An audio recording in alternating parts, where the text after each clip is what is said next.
Hello, good evening, everybody. Mr. KO, good evening. My name is Mercy Abang. Yes, so I said today's conversation is going to be special because I had to move it for 10 because of my guest, Chief Dele Momodu. He's a journalist, a publisher. I've been a fan of his ovation for as long as I'm sure as a kid. So I'm excited to have him join me today so we can talk about.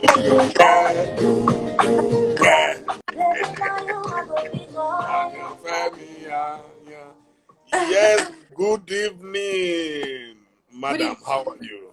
I'm fine, sir. How are you doing? It's been a day for me. I saw you briefly on my sessions, but I had to break it to join you. I told you today was going to be busy, but I Yes. couldn't say no I'm to so such a very hard-working lady. You work so hard. So thank you so much for inviting me on your program. Thank you. I'm so happy you were able to make it. Oh, there is no way. I, Once I say yes, it is yes. that is That why one I is certain. station special. So you clearly do not need an introduction. I was trying to speak English earlier on, but Chide is the publisher Ovation, not newspaper this, and he owns Viva as well. He's been profiling the lives of editors for decades now, and also reporting and as well as being a columnist. I probably should also add that your column is where I get the political gist from. Wow, wow. Thank you. Because you write like, so if someone needs to know what's going on or what's about to happen, just go and read the Pendulum on this day. I think this day publishes it. On Saturdays, every Saturday, yes. So I don't miss it at all, especially Uh, political era like this. Thank you. Thank you. I'm going to start taking you up with your last article where you said before the crucifixion of Ibrahim Mago. In that article, you did say that he has been used and dumped like others before him. Why did you use that analogy? Well, in the article, I wrote it clearly. There has never been a chairman of EFCC who was not sacked, either ceremoniously or ignominiously. So,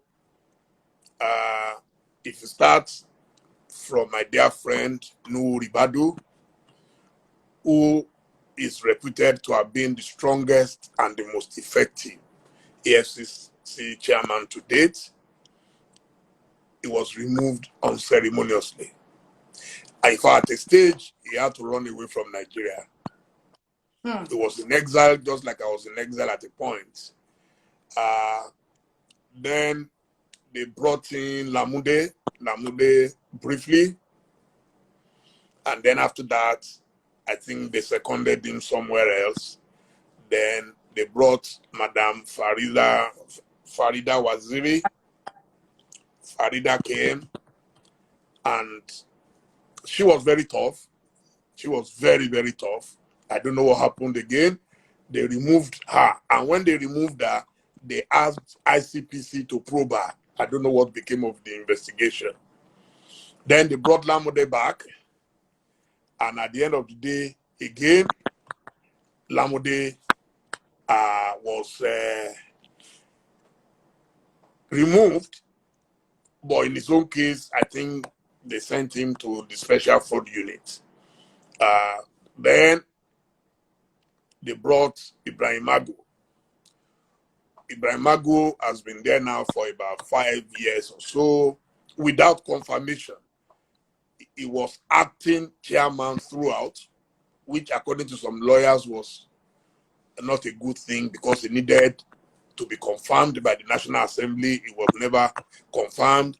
He had enemies within, as I wrote, and he had enemies without. So for me, the mistake we are making in Nigeria is that we like to duplicate things. The Nigerian police force produces the chairman of EFCC.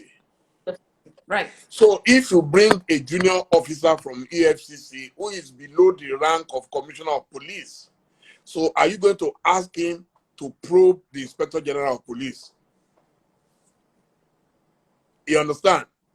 Whereas, even if you are going to have one, I would expect that it will not be one, it will not be handpicked by the president of Nigeria. It will be handpicked by a combination of the Nigerian Police Commission. You will have the National Assembly and maybe a few others. So they can be truly independent. So that has been the bane of EFCC in Nigeria. They've suffered a lot. They are not totally independent. They want to work. You will see they want to work. But they have to study the body language of the person who employed them. You can't go against your employer in any job. Any job. There is no way. I like how you mentioned that, you know, for those of us that are probably forgetting that even Nuhu Ribadu was also at some... He was sacked. Yes. So is it like there's already a precedent where whoever becomes EFCC chairman, there will be some certain level of probe? Is this part of what you think is going on with Ibrahim Magu? You see, the first thing is that whoever hires also fires. Absolutely. So you must get that principle. He who pays the piper dictates the tune. So since you are employed and appointed by a president, though you are supposed to be serving the state of Nigeria, the Federal Republic of Nigeria, but that's in theory. Right. But in practice, that is very difficult. You have to look at the body language of your boss. Let me take it further. I believe nobody should have created all those EFCC, ICPC, because already traditionally we have the Criminal Investigation Department, CID, under the police. I believe I was detained in 1993 at the CID Alagmo close. They are there. These days, we hardly know what they do because of the activities of EFCC. Two, we have the Special Fraud Unit, and they are well equipped to investigate crime and prosecute criminals if recommended to the prosecutor. You understand? If you recommend to the Attorney General and I say this person, we've investigated this person, we believe that, then you have all the facilities. So what we always do in Nigeria is to kill certain institutions and then create new institutions according to the whims and caprices of whoever is in power at that time. One, we're wasting a lot of money and resources. It's the same thing we have done. Before, we had the regular police, we had the anti-riot police, okay? There was a name for them in those days. The anti-riot police, they have another name for them. I'll remember in a minute. What those people cannot achieve, then nobody can achieve it. But what they've done now is to turn them into an inferior police. Now we see soldiers on the streets in peacetime. It is wrong. Election is supposed to be a civil and civilized responsibility of every Nigerian. By bringing out the soldiers to manage elections, a lot of people will be disenfranchised. They will run away. I don't want to go to a place where stray bullets will come and hit me and kill me. Soldiers are not trained to keep peace. They are trained to fight war. In Nigeria, we've bastardized everything. Before, it is the anti-riot police that will maintain law and order wherever there is riot. That's why they are called anti-riot. They are specially trained for it, to contain riots. Soldiers are not trained to contain riots. Soldiers are trained to shoot and kill and probably be killed. So our soldiers are being overstretched at the moment. They cannot concentrate on their traditional rules of fighting war to protect their fatherland. That is the truth. So my appeal to the government today is that they should return to those days when the highest level of peacekeeping within the country was the anti-riot police. You cannot continue to bastardize every institution and expect the country to make progress. It's not possible. Soldiers now guard even some civilians. We have so banalized every institution in Nigeria. We are currently at a point where there's a global financial crisis, economics, nations are merging ministries and agencies. Even in Nigeria, the country, for it depends on who you're talking to, some will say we are terribly broke. Would you ask that the ICPC and the EFCC be merged or be scrapped?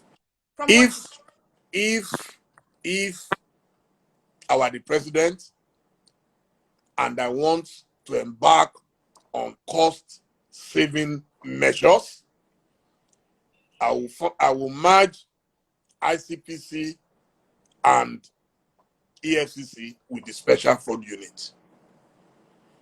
Empower special fraud. You see, you don't speak Yoruba, unfortunately. There is a Yoruba saying that the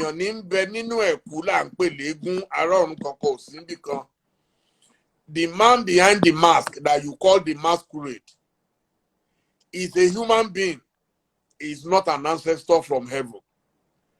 The police is a human being. What marks him out from you and I is the uniform. The man at ICPC is a Nigerian. The man at EFCC is a Nigerian, a policeman from the same police. So if you claim that the police is corrupt, the police is bad, then you pick an officer from the same police. So what makes it different? Is it because he no longer wears uniform? I hope you understand my logic.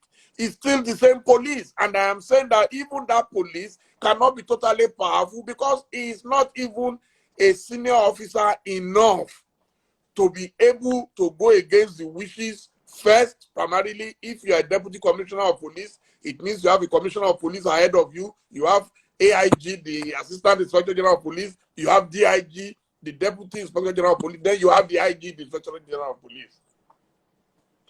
So what happens is that at the moment you are appointing as the chairman, he instantly becomes more powerful than even the inspector general of police because he is empowered to probe, to investigate, and to prosecute anybody except those who hold immunity, like the president and the governors, serving president and serving governors. So at the end of the day, he's handicapped. He sees what is going on in government. He sees how people are wasting money, wasting resources, and he can't do anything about it because those people have immunity. Let's go back a bit about Ibrahim Magu. A lot of people say that during his tenure, he invested a lot in media trials. Wouldn't you say that the presidential panel is also doing the same thing around media trials? Within the last 1 week or within the last 3 days, we've seen reports being leaked through News Agency of Nigeria from the number of houses that are unaccounted for to the amount of money that is unaccounted for. Is that a sustainable way to fix this problem that we are? No. If you read my article of last Saturday again, what goes around comes around. I have always warned them, especially EFCC, right from the time of Nuhu Ribadu.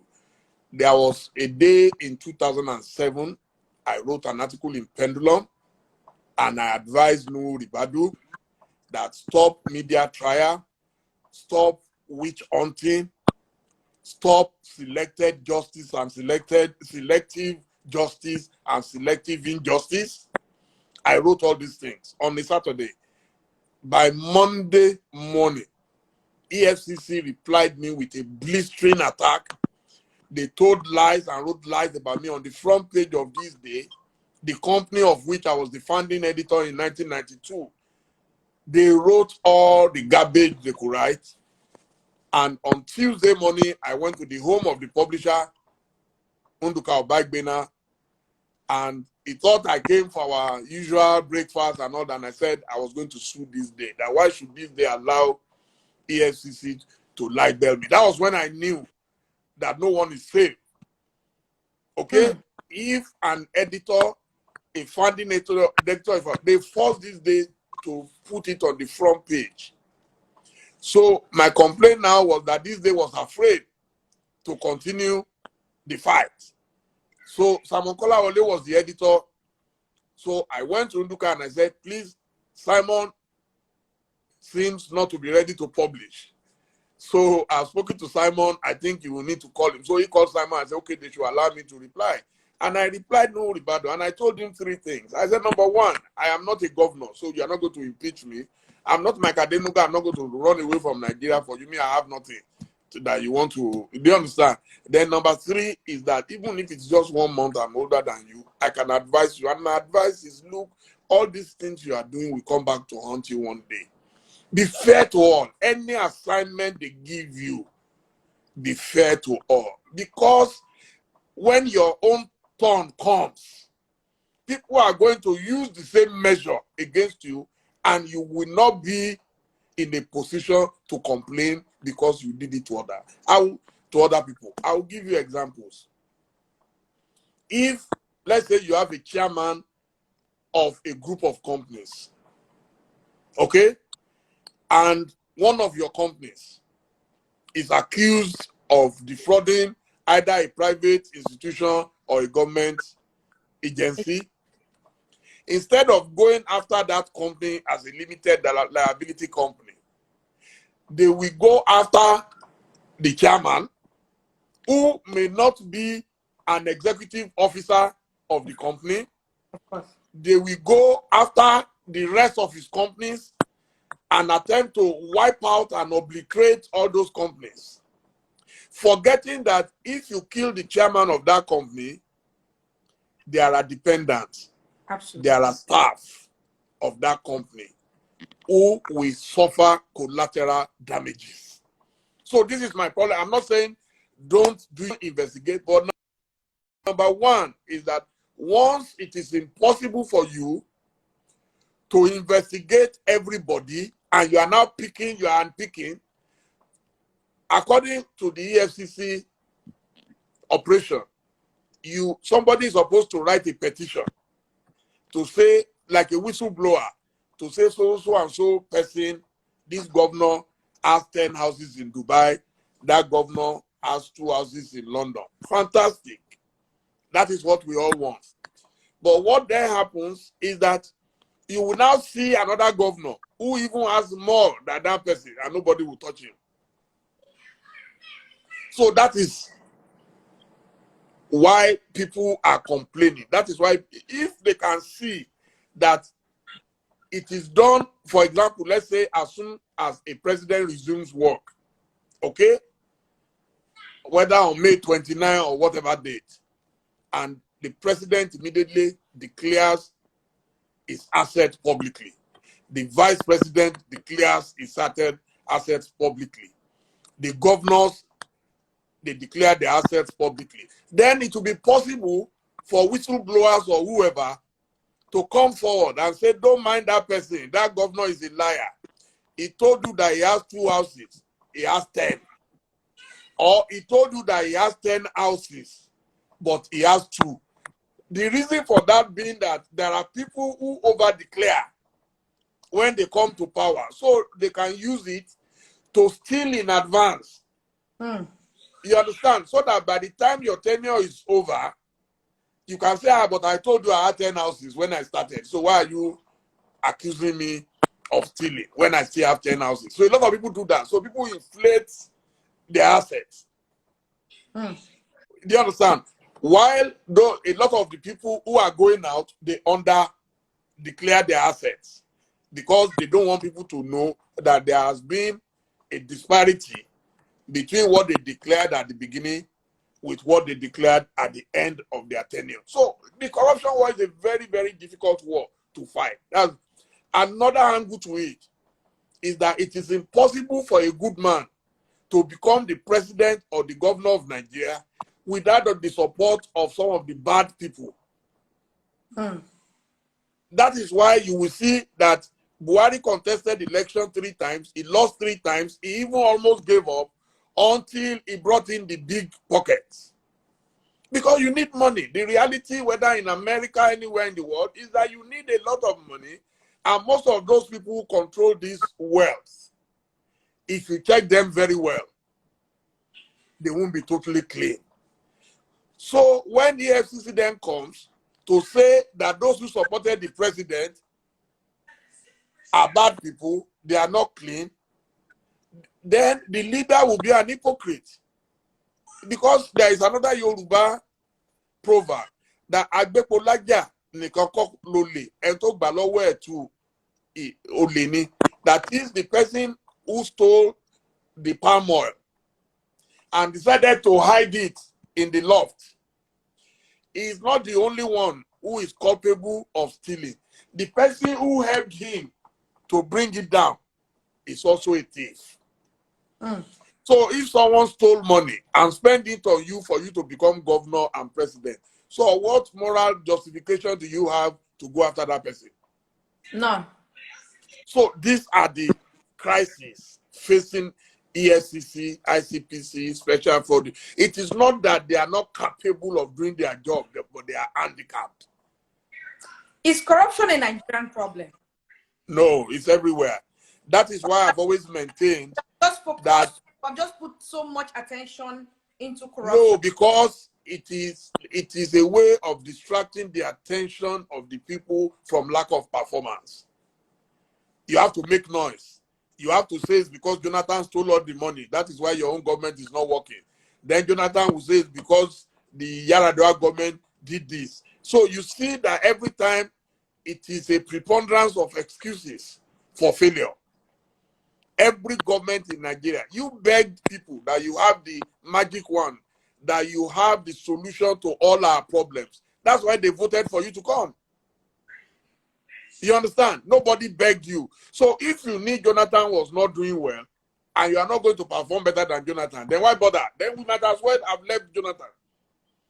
If you knew that PDP was bad, okay, and you don't have a solution, and your solution is always to complain that PDP ruined Nigeria. So if they ruin Nigeria, so how long is it going to now take you to repair Nigeria? Those are the questions that people are not asking. And that is why I was one of the supporters of Buhari when they started. When I saw that things were going wrong, I started writing letters to him. And on one occasion, the president invited me to the villa. Okay? I expected that we will do far better than what is happening now. I just finished interviewing Pastor Lalu Akode, the spokesperson for the vice president. He gave us hope tonight. He told us all their plans, but I am not sure if those who control Nigeria will allow those plans to materialize. If they materialize, then maybe the president will end up well. But if the fifth columnists who exist in every government don't allow Buhari to perform, that would be a tragedy. What do you think will be Buhari's legacy? I don't know. It's what he chooses for himself. Nobody, Chief Abiola had a saying, you cannot shave a man's head in his absence. Nobody can help Buhari. Buhari is the one who will help himself. Buhari is the one who must realize that at the end of his tenure, they are not going to blame anyone for his failure. They are not going to blame the governor. They are not going to blame his chief of staff. They are going to blame him. And for God's sake, my appeal to him always, because he is a likable person. I don't have anything personal against him. What I have against him is that the government is not performing according to the promises made. Okay? My appeal to him is to unify Nigeria. Even if he does not build electricity, if he does not build road, whosoever can unify Nigeria will take us to the next level. Because the biggest problem bedeviling Nigeria today is this unity. The reason why you and I want to go our separate ways, some people want to do Biafra, some people want to do Oduduwa Nation, some people want to do Mid-Belt or whatever. The reason for all that is because there is disunity and there is mutual distrust. So I don't know where to start because you clearly have pointed out where the problem lies. But what's the way forward in terms of beyond the drama that we're dealing with EFCC at the moment? What is the way? Because like you said, it feels like a major distraction. Do you think we are supposed to continue with a system where any president who comes into power, it picks EFCC chairman, after the guy is done with after a period of time, the guy is picked up and either sent to exile or is prosecuted or is being chased around, from Nuhu Ribadu to Farida Waziri to I think it's only Lamode that really did not get enough of heat because he's still in the police, if I recall clearly. Yes, he's the only one, yes. So how are we running a country where everybody who gets into the EFCC is going through this phase? Lastly, I am not too worried about EFCC. Any leader who wants EFCC to perform, EFCC will perform. It's like saying, oh, my computer is not working. It's what you punch into your computer that your computer will bring out for you. If you don't know how to use your computer well, your computer will not deliver. Let me give you another example. There is no police officer who from his salary could have handled 1 million naira at any time in his lifetime. A police officer, I know the salary, I have friends in police, I have friends who have retired at the level of DIG, AIG and all that. There is no police officer, unless someone gives him, who can have 1 million naira at a time. So when you pick someone whose salary is maybe 200,000, he has never seen anything beyond 200,000. If he did, it means he is corrupt. You now pick him to come and manage a 1 trillion naira, it's not billion, no, 1 trillion naira institution. A man who has never managed 1 million naira, you now put him in charge and you say, Chief Abiola used to say something that it's only a wicked man who will ask the man in the kitchen not to taste food. A man is in the kitchen, he is hungry, he has never seen food, and then he sees too much food, he will faint, he will vomit. That's what is happening. The British Metropolitan Police have a saying that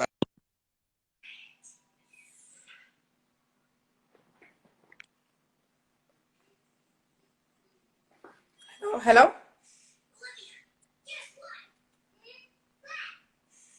Okay, it looks like okay, I think it's back.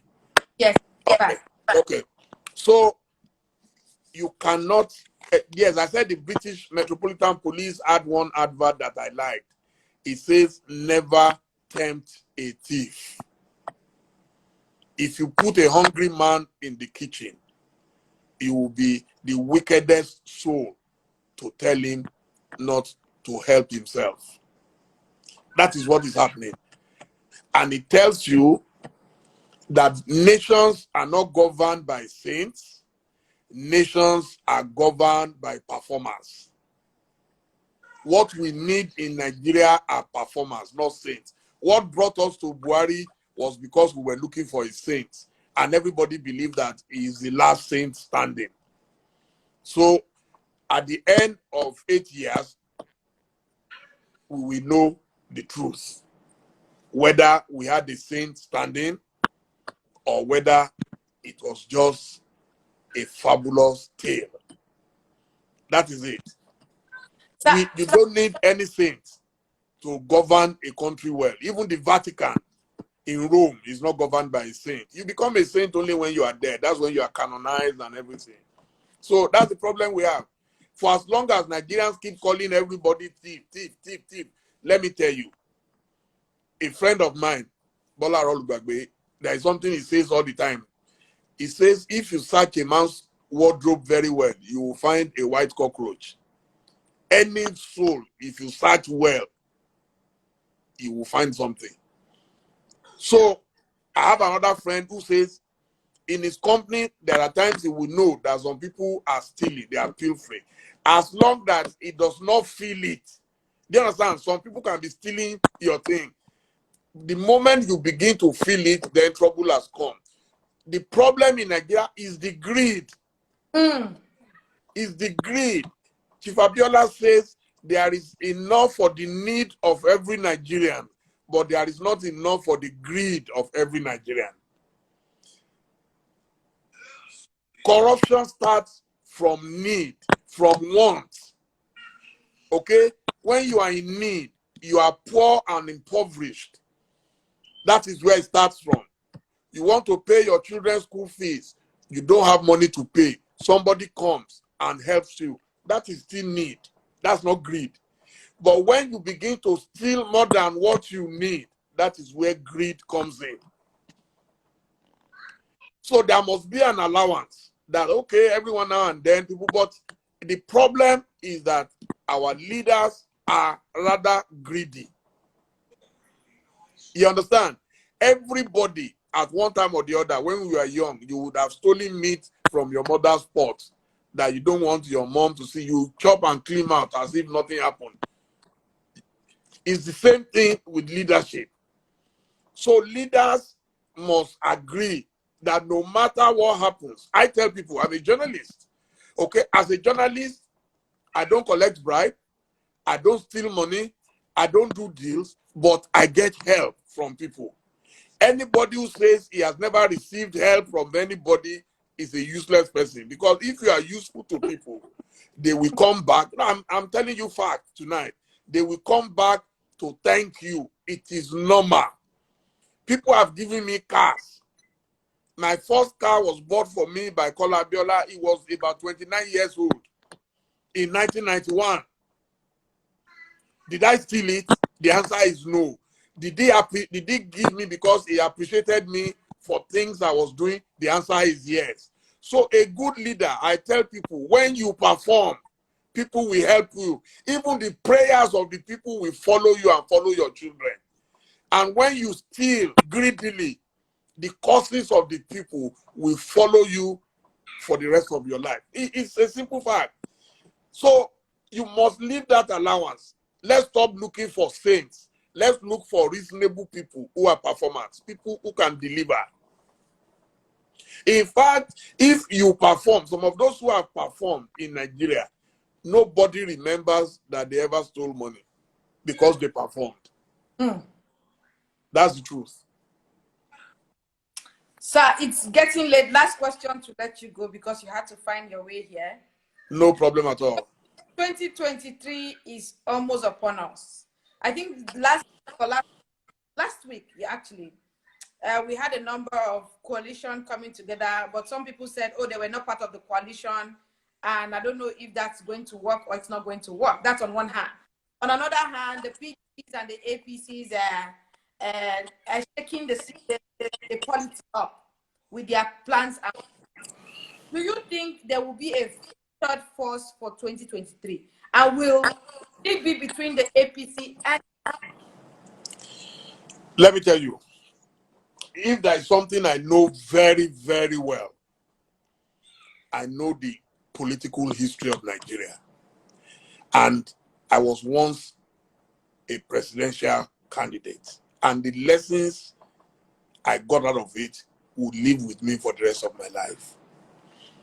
And I've also studied political parties all over the world, especially where they practice democracy. It is either you have a one-party system where all the other parties are not effective. you have a two-party system. Otherwise, someone like Donald Trump would not have needed the Republican Party. You need structures to win an election. I tell my young friends who contested election and who still want to contest, they are not listening. A good example was Donald Duke. I am his #1 fan. I say it everywhere because I saw his performance in Cross River State.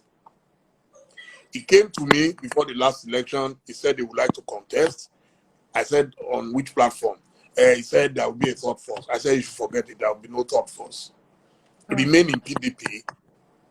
Hopefully, maybe God will enter their hearts and they will choose a good candidate one day. There is no ideological difference between our political parties right now. The ones who seem to have ideological difference don't have the firepower to win election. They can't even win local government. I am in National Conscience Party, where Chief Ganifa Emi contested election. Chief Ganifa Emi, for me, was one of the greatest Nigerians that ever lived. He could not win any election. Because election goes beyond voting. In 1999, Chief Olufalaye contested against Chief Olusegun Obasanjo, a retired military general. I supported Falaye. Because I'm an idealist, I believe that the military should have no role again in our politics. But the military still controls Nigeria till today. That is why you and I cannot have free and fair election. Because it's still the military tradition. The military is trying to bully. So they have bullied all of us into submission. They say go to court if you like. By the time you get to court, you realize that you have no hope. So in 1999, when I supported Chief Olufalaye, I like telling this story because a lot of Nigerians don't even know their country. They just come and say, we are voting for somebody next time. It's not as simple as that. There is a method to madness. So I told Chief Olufalaye, I said, please, sir, if you are going to pick your running mate, because naturally you have to pick a running mate from the north, look for a very cerebral running mate. That's one of the reasons I like El Rufai today. I like intellectuals because at least you can have a decent conversation if need be. Anyway, back to Chief Falaye. Chief Falaye said, who can I suggest? And I suggested Dr. Rilwan Lukman of blessed memory. And I told Chief, I said, I will make the sacrifice, spend my own money to go. He was in OPEC at the time in Vienna. And I traveled to Vienna to go and see Dr. Rilwan Lukman, one of the brightest people you will ever find in Nigeria. Great man, well connected, very intelligent, very smart. So I went to Vienna, and in the evening after dinner, so he took me back to my hotel. Then we sat down quietly, and I explained my mission that Chief Falaye was considering as the vice presidential candidate. And he laughed. He said, Dele, he said, thank you so much for coming all the way from Nigeria to see me. And thank Chief Falaye for considering me as his vice president. He said, but I can't do it. I said, you will jump there. The owners of Nigeria had made up their mind that Obasanjo is the next president. And that's what happens. Till today, the owners of Nigeria, you have to go to each and every one of them. They are not usually more than 9 or 10 people. Every candidate. You can imagine Buhari and Babangida. Babangida toppled Buhari, so they were never friends. So for Buhari to go to Babangida's house, everybody knows that Buhari and Obasanjo is mouse and cat. For Buhari to go to Abeokuta with Tinubu and others to go and see Obasanjo, it tells you that truly there are people who are the owners of the country. There are people you must go and see them, go and see T.Y. Danjuma, General Wushishi, go and see the Sultan of Sokoto. There are the economic platforms, go and see the Dangotes, the people, the movers and shakers of society. You go and hold meetings in Femi Otedola's house. That is how it is done. Election is just a fait accompli. The election that you see, some people have already cleared it, they've scheduled it. It's like when you say backstage You know, when you have a show, there is a backstage. There are things happening on the backstage where Davido is waiting, Wizkid is waiting, Burna Boy is waiting, they are all waiting. They have a green room. I do shows. Politics, so they have a green room where they prepare. So what you see on the stage is the final show. Politics is like that. So these guys control the main parties. What is my advice? I told our young people, instead of dissipating your energy and the resources you don't have and becoming a serial contestant, because you will just be contesting every year. After some time, you will get frustrated. To see a man as brilliant as Professor Patu told me, he said on the day of the primary, he didn't even know the location. Why? Because the owners of the party are taking the convention elsewhere. Do you understand? Someone says, why do you keep encouraging? I don't keep encouraging. You can't give up in life. The last thing that dies before your death is hope. Oh. You keep hoping. So that's not my fault. I don't have military weapon to fight. So the only thing I can still preach is, and that's what I'm preaching now, that let all the good people, the so-called good people, let them go into the two parties. Fortunately, you can see today, Godwin Obaseki is in APC, tomorrow is in PDP. What makes it possible is because there is no ideology, no principle, no philosophy in Nigeria. So anybody wants to contest, especially for presidency, I don't know about governorship, but presidency, you need a big party and big structures. To fulfill that ambition, you may need up to 20 to 30 billion naira. You have to pay your agents in every word in Nigeria. Just calculate how much that will cost. There is no individual. If you say you are popular, they love you. It is on the day of the election that you will realize that, one, you are dealing with people who combine ignorance with poverty. They will take money from your opponents, and you'll be crying. You'll be left home and dry. So that is the truth as far as I know it. Anybody who feels it's nonsense, no problem. The person should try his luck. So you're being very realistic, not idealistic. Oh, I went through it. When someone told me I had no chance in hell, I quarreled with the person. I got angry. But experience is the best teacher. I know Nigeria inside out. That one, I'm not kidding. I know this country. There is no major person in the political landscape of Nigeria since 1982 that I didn't know, either directly or indirectly. So, I mean, since 1982, I've been, if you watched my interview with Dr. Victor Oluloyo, the former governor of Ogun State, so you can imagine he was governor in 1983. By 1982-83, I was private secretary to the deputy governor of the old Ondo State, when Ondo was a combination of Ondo and Ekiti State, Chief Akamobodo. So you can imagine the level of contact I had as far back as then. Some of us were stupid. We thought we could just help to put good people in power. It was stupidity. So today, you will see that even our media friends don't respect us, because in Nigeria, people believe you must rise through the ranks, that you must first of all go to House of Assembly, go to House of Reps, go to Senate, become a governor before you can become president. It's not true. Chief Abiola was never any of those. Donald Trump was never any of those. People don't respect intellect. Leadership is about managing people and resources. If you have never managed people and resources, how can you be an effective leader? So I want to say a big thank you to you for making our time to be here. Oh, my pleasure. For gaining from your wisdom and that, and for sharing your experiences as well as a veteran journalist, a publisher, a presidential candidate. I can go on and on. Thanks to everybody who joined the conversation. Dele Momodu, I wish you a good evening, and I can't wait to bring you back. Thank you. No problem at all. I hope you upload the interview. I would love Yes, to. I am. Did you record it? Okay, we also recorded it, so we'll look forward to seeing it. Okay, thank you so much. Bye-bye. Thank you. Bye bye. God bless you.